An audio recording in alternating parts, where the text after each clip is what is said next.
Fruit salad ఎలా చేసుకోవాలో చూద్దామండి. ఈ సమ్మర్లో చాలా చల్లగా తినాలనిపిస్తూ ఉంటుంది కదా. ఇలా మనం ఇంట్లోనే హెల్తీగా అయితే చేసేసుకోవచ్చండి. ఇలా చేసుకొని ఫ్రిడ్జ్లో కానీ స్టోర్ చేసి పెట్టుకున్నామంటే అప్పుడప్పుడు తినడానికి కూడా చాలా బాగుంటుంది అండ్ ఈజీగా అయితే చేసేసుకోవచ్చు. మనకు నచ్చిన ఫ్రూట్స్ ఏవైనా కూడా తీసుకోవచ్చు. ఈ ఫ్రూట్స్ అన్నీ కూడా కట్ చేసి పక్కన పెట్టుకుందాం. ముందుగా ఒక బౌల్ తీసుకుందామండి. నెక్స్ట్ అందులోకి 2 టేబుల్ స్పూన్ల కస్టర్డ్ పౌడర్ తీసుకుంటున్నాను.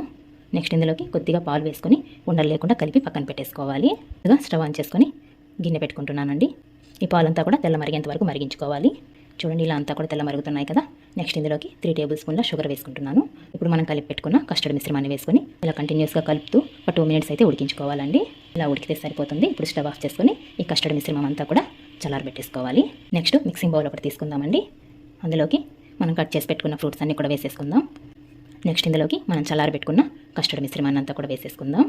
ఇలా అంతా కూడా కలిపేసుకున్న తర్వాత ఇప్పుడు ఒక 1 అవర్ అయితే ఫ్రిడ్జ్లో పెట్టుకొని తీసుకుందాం. ఎంతో టేస్టీ అయినా చాలా చల్లని ఫ్రూట్ సలాడ్ అయితే రెడీ అయిపోయిందండి.